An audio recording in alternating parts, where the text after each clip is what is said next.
Welcome to the 2 Acre Homestead podcast. We're your host, Lisa. And Kevin. And on today's episode, we're talking about avoiding burnout by asking for help. That's what's coming up this week.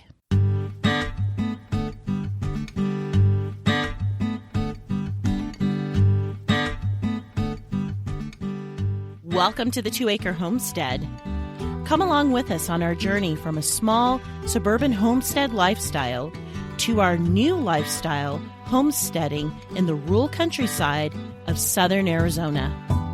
We'll share with you our tips, tricks, successes, and failures from both our past suburban lifestyle to our new rural lifestyle, all on the 2 Acre Homestead.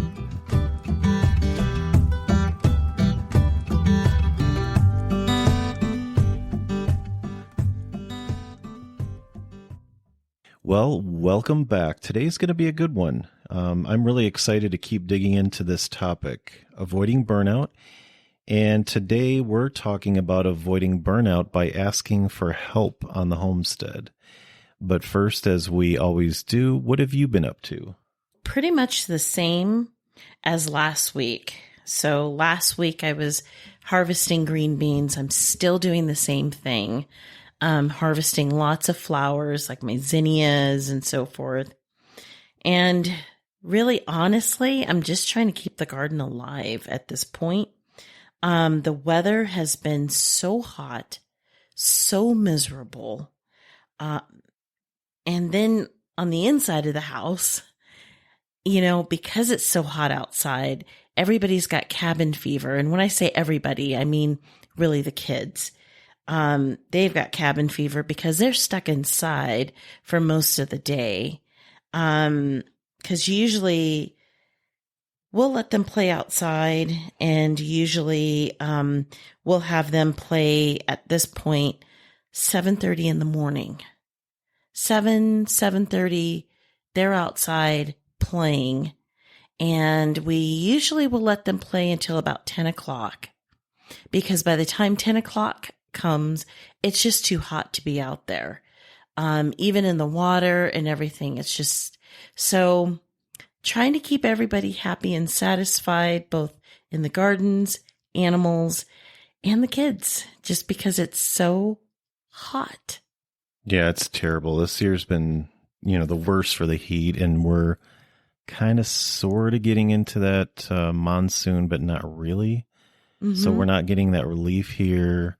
That'll bring the temperatures down a bit, and we'll actually have some green things growing in the field, but it's been terrible. It has. But what have you been up to? Well, let's see. So going along with the heat, our barn, I took some time to set that up for the animals to cool it down. So we'll talk a little bit more about something that goes along with this, but the barn, we had electrical set up in there. So I installed a small AC unit and set up some fans and just cleaned it up in there in general. It's kind of hard when it's hot, but I think one night when it cooled down, because we actually got some rain that day, I was out there cleaning, just took advantage of the time. But that's been nice, because for the animals, we've noticed for the goats, especially the one that's pregnant, Buttercup. So that's really helped her. She's actually been in there during the day more. So that's been really nice. So, that's been what's been going on here. So when homesteading, we wanted to get into talking a little bit more about avoiding burnout. As we mentioned, sometimes you really need to ask for help. So that can be a variety of things, right? So especially when you're looking for help from somebody in the trades. I know for me, often, I want to save a couple bucks. And so I want to do something myself, even if I'm not super knowledgeable about it. If it's something that I feel I can do, if it's something I can do safely, then I'll learn. And let's admit, when you do it yourself, it's so fun. It's fun. Yeah. And it's satisfying too, because you look back and if it's something that you had to take a little bit of time to invest in learning it, researching it, right? And when you do it and you do a pretty decent job or a really good job, you look back and you go, wow, I did that. That's pretty cool. Yeah. But sometimes what there are things that you don't know. So for example, our shop. So I could have built it myself. I'm going to be honest. A few years ago, I found plans on the internet. There's this guy out this way that he had a whole shed business, and basically, he's retirement time, right? So what did he do?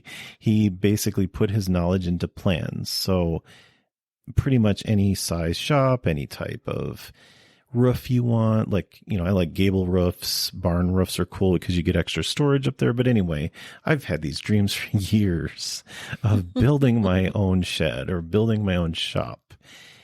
And then we had kids. Yep. And then we moved to a bigger property, right? So time is a challenge, right? Juggling everything that you have to do is a challenge. So, when it comes to wanting to have put in a shop, sure, I could have built it myself. I've got some plans. I could just say, I want to, this dimension by this dimension and this roof, boom, here's the plans. I'll figure it out. I can get a list. I can, do it, I don't know, 25% of the cost of, buying it pre-built or whatever. But well, and you like woodworking I too. I like woodworking. I got a decent chop saw. Yeah, I could do it. I have, the equipment to do that. But I decided instead to look at, what's important. Is it more important, I should say, to save a few bucks, or is it better to save time? So for me, the most important thing was time, because having kids, having other responsibilities like work, I do have a secular job. We're not making millions off of YouTube and the podcast and so on, but not yet. Yeah. So, if you guys want to support us, but anyway,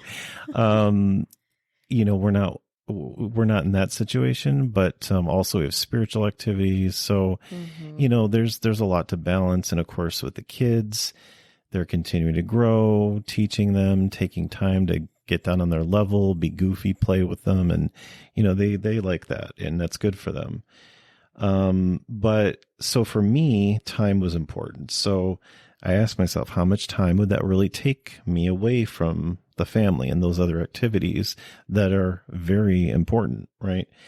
So you have to weigh if you have the expertise in something too. So for example, I mentioned, I do woodworking. I've learned over the years how to do things a little bit better, maybe some better ways to, make woodworking a little bit easier, better ways to screw things together and whatnot. But I don't do electrical. Woodworking is fine. I can do that, but electrical, nope, I'm not going to touch that. I'm not going to chance getting zapped. So, I asked for help. So the shop, I decided to basically go to a place not too far. They build sheds. They can assemble them on site. They can deliver them. Boom, done. Time saver. Electrician. How did I find that? My neighbor, he had actually a nice garage with a lift and everything built. I don't do that type of work, but he works on vehicles and so on. I think he does racing, he told me. So anyway, I text him, hey man, who's your electrician? So he gave me the number, and so I contacted him, because he said he did good work. And there. So I hired the electrician, came out, and actually it was nice. It was a bonus because he put a panel in there and then tied it to the barn that we already had. So nice. Now we have 2 outbuildings with electricity. So that was nice. So, time was important. And I decided to ask for help.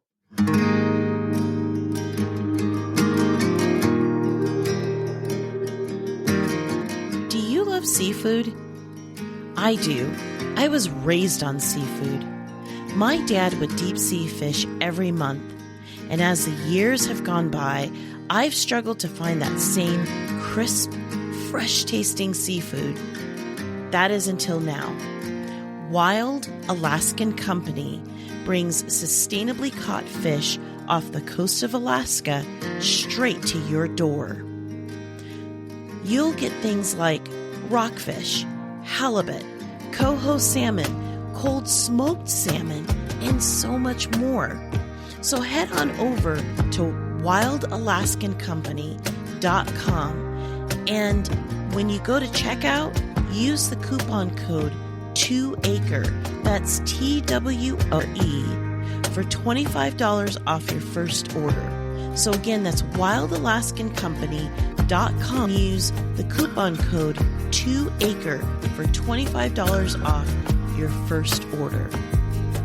And now, back to our podcast.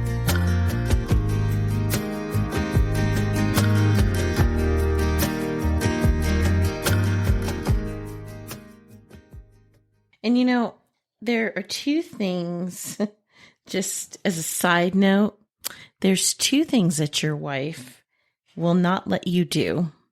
And that is electrical, roofing, and actually it's three things. It's electrical, roofing, and felling trees. Mm-hmm. Because, your dad, and we want you around for a little bit longer, Yeah. Yeah. None of those things I know how to do, but, I'm okay with that. Yeah. And, the other thing is you need to know how to get that help. So we're here in the country. Where we're at, it's kind of hard sometimes, depending on the trade, to get, if you want to look for, let's say, a company that's registered contractor, somebody reputable. We're basically between two, I'm not going to say, huge cities, but they're bigger than we are. So we're sandwiched between the two, about 45 minutes each way. So it's not really necessarily a labor shortage, but it's more of a locations shortage. So, tried to call a AC company recently, to come out and just check things because it's really hot. I mean, we're getting up to 110 plus sometimes. Yeah. Right now. And, the AC units, you're going to struggle a little bit to cool it down 40 some degrees. But it's a situation of, actually that was a little bit easier than another thing I needed to repair on a window. And I couldn't find a company because they didn't want to drive out here. And I told one company, hey, I'll pay you extra. Is that okay? I'll pay you extra. And the guy said, well, is this part of the window that you can just bring in? And I'm thinking, I'm not going to drive 45 minutes to take the window off and I'm going to board it up and then drive anyway. So it's sometimes difficult, right? So that's why I said if you have a neighbor, it's good to be in good close contact with neighbors. And I think I joked him. I said, sorry, man, I think I'm just hiring all the guys you use because, that way I don't have to do any work. I can just bum off of you, right? So I would say it's not bumming off of him, but it's using him as, as a resource. It's one of those, he did some research and it's like, if he's satisfied with them, I can say, hey man, did you like the work they did? And if they did and they were reasonable price, okay, cool. Yeah. Saves me some headache. But anyway, yeah, that's a good way to do it. And I would say another great resource is online. There's different social media platforms where you can connect with people who are in your local neighborhoods, and, groups that you can be a part of, that are where you are locally. And you can ask people online, hey, do you know of a good electrician? Do you know of, a good septic company? And people are more than happy. If they've had good service, they're going to be more than happy to say, yeah, hey, I've got a guy, who can do XYZ. Another source is if you are relatively new to your property, if you just bought your property and you used a real estate agent to purchase your property, Check with your realtor, because through your buying process, you had to have an inspection done on the property. And likely your real estate agent is going to know of people locally that can do work on the home, or the inspector would know someone who could do work locally on your house. Yeah, and kind of to piggyback off that, let's say you've bought a house and in the negotiation, there were some things like, hey, we'd either like the roof replaced or repaired or whatever it is, plumbing or, something along those lines. So, keep a reference. If the realtor found a good contact, they did good work, right? Jot it down. Maybe just keep a list of those types of things. So, roofing company, plumbers, HVAC, those types of things. Mm-hmm. Keep a list. And then that way, whenever you need to go to it, you have that. And then, if other situations come up, like I said, a neighbor you contact and they had some work done, landscaping or whatever it is, add it to the list. And, that's another way that you can get that. Another thing I was thinking of too is don't be afraid to go to, for instance, the big box home improvement stores. Look on their site, and if you need a garage door repaired or installed or doors or anything like that, countertops, whatever. A lot of times maybe there's something that you need done that's not their specialty, like a garage door installation or something. But what do? They sub it out to somebody else, right? They contract with reputable, guys or companies or whatever that do that work. So don't be afraid to contact them, because they may have a resource too. And that's another way to, find out who to get help from. Oh, and another place that you can find local resources too. And this is going to be very odd, but, and it just depends on your area. So you may want to check it out. And that is your post office, believe it or not. Because I know, like where we are here, our local post office, you can find, there's like a little board that they have where people post their business cards, things that they do, and it's usually tradespeople. Mm-hmm. And you can go through there and look to see if there's somebody, for whatever you're needing help with, that you can hire that person. Or you can even on those same boards. Yeah, it's funny because some people may not even think that those things still exist, but maybe especially if you're in a smaller area, that's still going to be a thing. You could also put something up on that board if you can get the permission, right? They probably tell you how to do it, but you could put a thing on there. Hey, I need this done and I need, somebody to do it. Give me a call at whatever. And that might be another way. Sometimes people are looking for work that way. Stay with us. We'll be right back. Are you looking to build a homestead from the ground up? Or maybe you're looking to build an off-grid dream home, a vacation home, or maybe just a piece of land to call your own. Visit yourcheapland.com to buy rural land in the wide open spaces of southwestern United States. When you visit yourcheapland.com, they're here to help you, and with their help, you can do this. You can take your dream of owning land and make it a reality. Most down payments are only $294, including the document fee.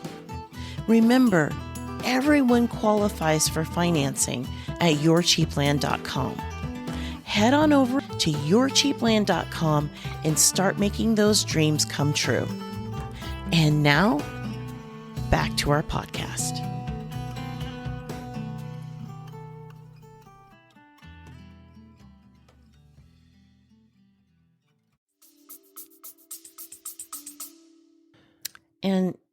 And now this, we've been directing this more towards, people who are in smaller communities such as ours. I mean, we're in a community where pretty much everybody knows each other. So, I mean, we're very, very small here in this community. But, for those of you who are in the bigger suburban areas, and really even for anybody everywhere, when you hire somebody and that person, they come out, they give you a quote, and let's say you like the quote and you want to go with that particular person, do you give them all of your money to do the job, or do you negotiate with that person, say, hey, I'll do half down, I'll do a quarter down, or I'll do it according to, how do you negotiate the actual financial transaction?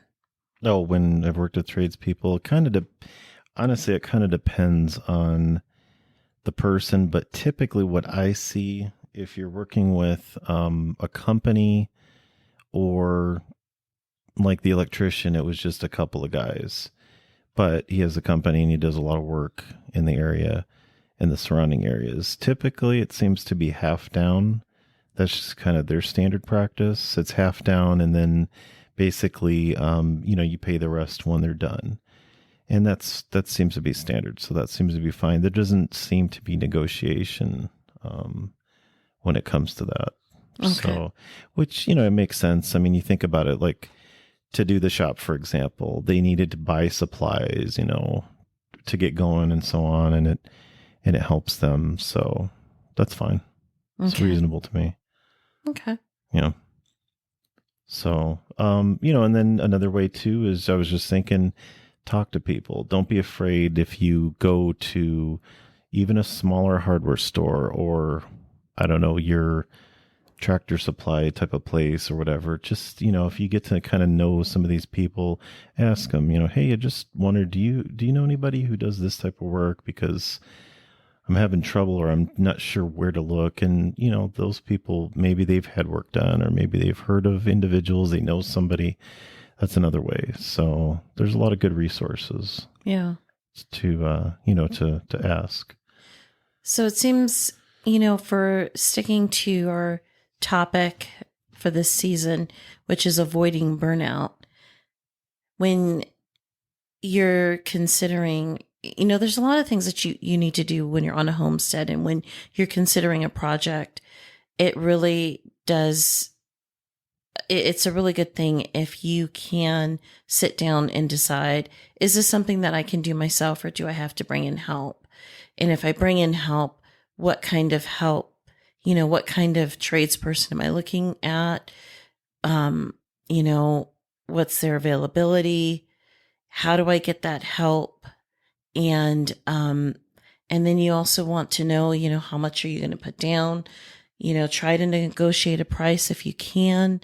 But there is no shame at all in bringing in help on a homestead. And I think sometimes as homesteaders, we tend to think that we should do it all. Like we should build every single outbuilding that's on our property, or every single lean-to that's on the property, or, we should do all of the fencing and, every single thing that's on the property, we have to build it all. And that's just not necessarily the case, because especially if you're just trying to get your homestead set up, that's a lot of work. We had, when we moved here, we had, I don't know, I think it was 600 feet of fence. I mean, I couldn't do that. I mean, when we moved here, we had dogs. At the time, we didn't have the setup with the chickens and everything, but that would have been a lot to knock out with kids and everything else. Mm-hmm. Since then, sure, I've put in some fencing myself, but that was a lot of hard work, and I think I did it in about 3 to 4 days straight, and I was whooped after. Yeah, all and your that. Elbows, your tennis elbow. Yeah, I got that. I don't play tennis, but anyway, I got those. I should call it dumbbell elbows or something. It sounds. No comment. But that was a lot to do in 4 days. and needed to recuperate. So, it kind of goes back, you were saying, is this something I can do myself? But even if it's something you say, yeah, I can do myself, again, stop, analyze. Is it going to be too much? Is it going to be too much time, too much physical effort? Weigh it, because there's always a cost to anything, right? This is true. You're going to be laid up in bed because, you had to be, gung-ho and get sure, it all I done. can do this for my wife. And so it's, I don't know. I'm really glad that I've had that dream for years to build a shop, a shed, that type of thing. But hey, it was worth, what it took to get it put in, and then the electrical, because now I'm not building stuff on the driveway, or, kneeling down on the ground, all that kind of stuff. So it was worth it. So it goes a long way. So basically a time saver, relationship saver, in some cases, right? Yeah. Family saver. Saver, right? Yeah, So, exactly. Yeah.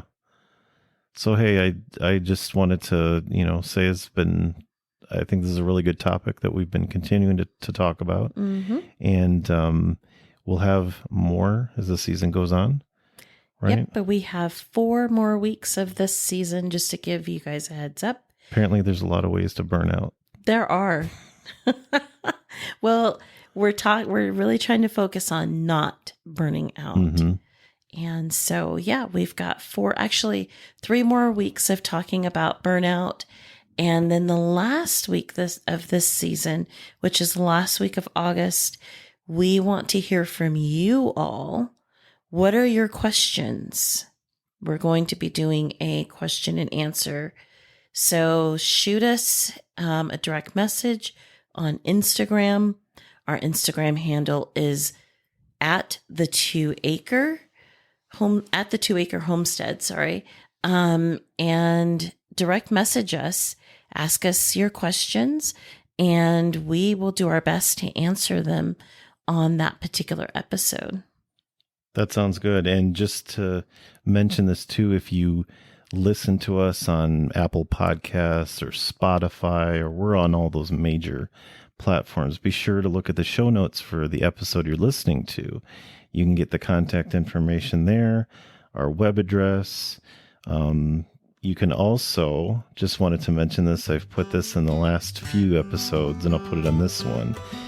Be sure to listen to Lisa being interviewed by Caitlin Dubin on the Homesteader's Way, Changing Careers and Building Futures. So that was a good episode. That's the Rural Woman podcast. Yes. Yeah. So that was a very fun interview to do with Caitlin. Yeah, it's really neat because you got to talk about, what helped you, what kind of inspired you to get into things like gardening and homesteading. So yeah, it's a good listen. Yeah. Okay. All right. Well, thanks everybody for listening, for continuing to support us. And as always, happy homesteading and stay safe out there.